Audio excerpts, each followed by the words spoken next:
दोस्तों अपराजिता के पौधों में मार्च के लास्ट से अक्टूबर तक फ्लावरिंग होती है, लेकिन जो इसका मेन फ्लावरिंग सीजन होता है वो जुलाई से सितंबर के बीच में होता है। तो आज के वीडियो में मैं आप लोगों के साथ में शेयर करूंगी कि यदि आपके अपराजिता के पौधों में अच्छी फ्लावरिंग मेन सीजन में नहीं होती है तो उसके लिए जून में आपको अपने पौधों में ऐसे कौन से ज़रूरी कामों को करने के साथ में किन ऐसी फर्टिलाइज़र्स का इस्तेमाल करना है जिसका इस्तेमाल करने से जुलाई में आपके पौधों में काफ़ी अच्छी फ्लावरिंग स्टार्ट हो सके।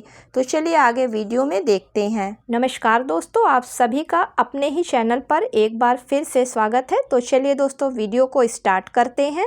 अपराजिता के पौधे से हमें अच्छी फ्लावरिंग लेने के लिए पहले कुछ चीज़ों का ध्यान रखना काफ़ी ज़रूरी होगा।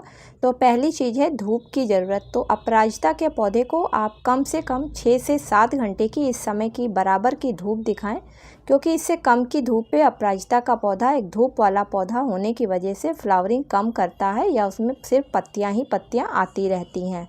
दूसरा है कि अपराजिता और बोगनवेलिया दो ऐसे पौधे हैं जिनको बहुत अधिक पानी की ज़रूरत नहीं होती है, क्योंकि दोस्तों अगर इनको बहुत अधिक पानी दे दिया जाता है तो इन पे पत्तियां ज़्यादा निकल कर आती हैं और फूल बहुत कम आते हैं। तो मिट्टी में नमी को बनाकर रखें, लेकिन ओवर वाटरिंग होने से बचाएं अपने पौधे को। दोस्तों अगली चीज़ है कि अपराजिता के पौधे पर जैसे ही आप देखते रहें अपने पौधे को, जैसे ही उस पर कोई फूल चुका हो तो तुरंत उसको वहाँ से कट करके हटा दें, क्योंकि अगर आप नहीं हटाएंगे और फली बननी स्टार्ट हो जाएगी तो अपराजिता के पौधे की ग्रोथ वहीं से रुक जाएगी और पौधा अपनी सारी ताकत उस फली पर लगाने लगेगा, जिसकी वजह से आपके पौधे पर फ्लावरिंग कम हो जाएगी या फिर आना ही बंद हो जाएगी। अगली चीज़ है कि अगर आप अपराजिता के पौधे को गमले में लगा रहे हैं तो दोस्तों कोशिश करें कि 12 या 12 इंच से बड़े गमले में लगाएं और मिट्टी के गमले में लगाएं, क्योंकि मिट्टी के गमले में टेम्परेचर को मेंटेन करने की क्षमता होती है, जिसकी वजह से जब मौसम में उतार चढ़ाव होता है तो पौधे सुरक्षित रहते हैं। अगली चीज़ है पौधे को फर्टिलाइज़र देना। तो दोस्तों अपराजिता के पौधे को कब और कैसे कितनी मात्रा में कौन सी फर्टिलाइज़र देनी है ये भी आपको जानना काफ़ी ज़रूरी होता है, क्योंकि अपराजिता का पौधा भी एक ज़मीन में लगने वाला पौधा है और जितने भी ज़मीन में लगने वाले परमानेंट पौधे होते हैं वे सभी हैवी फीडर प्लांट होते हैं और उनको जल्दी ज़्यादा मात्रा में फर्टिलाइज़र दी जाती है, तभी उन पर अच्छी तरीके से ग्रोथ और फूल आते हैं। तो चलिए दोस्तों देखते हैं कि किस तरीके से अब फर्टिलाइज़र को बनाना है और बनाने के बाद में फिर अपराजिता के पौधे पर इस्तेमाल करना है। तो सबसे पहले आप गमले की मिट्टी की अच्छी तरीके से सफाई कर लें। खरपतवार हो तो उसको हटा दें, किसी तरीके की सूखी पत्तियां हो या सूखी डालियां हो, सभी चीज़ों को पौधे पर से हटा लें खाद देने से पहले। जब आप मिट्टी की अच्छी तरीके से गुड़ाई कर लें तो कुछ देर मिट्टी को खुला छोड़ दें, जिससे कि जो मिट्टी के एयर पॉकेट हैं वो अच्छी तरीके से खुल जाएं और पौधे की जड़ तक ऑक्सीजन अच्छी तरीके से जाने लगे, जिससे जब आप फर्टिलाइज़र डालें तो सीधा उसका असर पौधे को हो सके। अब अगर आपका पौधा 10 या 12 इंच के गमले में लगा हुआ है तो आप 1 से 1.5 चम्मच फ्रेश चाय की पत्ती को ले लें। तो दोस्तों फ्रेश चाय की पत्ती का यहाँ पर इसलिए इस्तेमाल करेंगे क्योंकि यूज़ करी हुई चाय की पत्ती में लगभग चाय की पत्ती के सारे पोषक तत्व निकल चुके होते हैं और चाय की पत्ती में नाइट्रोजन फास्फोरस काफ़ी अच्छी मात्रा में पाया जाता है। इसी के साथ में इसमें मैग्नीशियम और कैल्शियम भी पाया जाता है।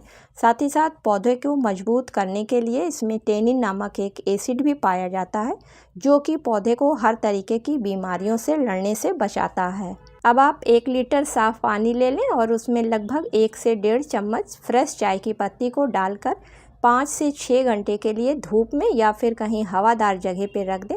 तो दोस्तों चाय की पत्ती के जो भी पोषक तत्व हैं वो इतनी देर में सब पानी में निकल कर आ जाएंगे।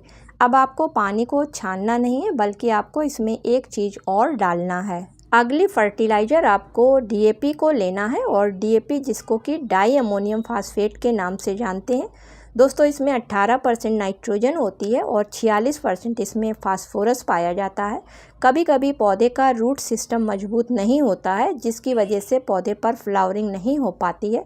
तो फास्फोरस का काम होता है कि रूट सिस्टम को मजबूत करके पौधे को फ्लावरिंग के लिए तैयार करना। तो दोस्तों 15 से 20 दानों को ले लें और इसी चाय वाले पानी में डालकर कुछ देर के लिए छोड़ दें, क्योंकि इसमें पाया जाने वाला फास्फोरस जो है वो 46% में 39% तुरंत पानी में घुल जाता है, बचा हुआ धीरे धीरे पानी में घुलता है। अब आप वो दोनों को मिला लें और मिलाने के बाद में जब अच्छी तरीके से मिल जाए तो आप गुड़ाई करी मिट्टी में धीरे धीरे करके डाल दें। तो दोस्तों इस फर्टिलाइज़र को अगर आप 15 दिन में एक बार अपने अपराजिता के पौधे पर डालते हैं तो अगर आपके पौधे पर फ्लावरिंग नहीं हो रही है तो आप देखेंगे कि पौधे पर फ्लावरिंग स्टार्ट हो गई है। इसके अलावा आप अपराजिता के पौधे पर फिटकिरी का भी इस्तेमाल कर सकते हैं। तो फिटकिरी के इस्तेमाल से भी अपराजिता के पौधे पर काफ़ी अच्छा रिजल्ट देखने को मिलता है। उम्मीद करती हूँ कि आज का वीडियो आप लोगों को पसंद आया होगा। अगर दोस्तों पसंद आया हो तो इसे लाइक और शेयर करें।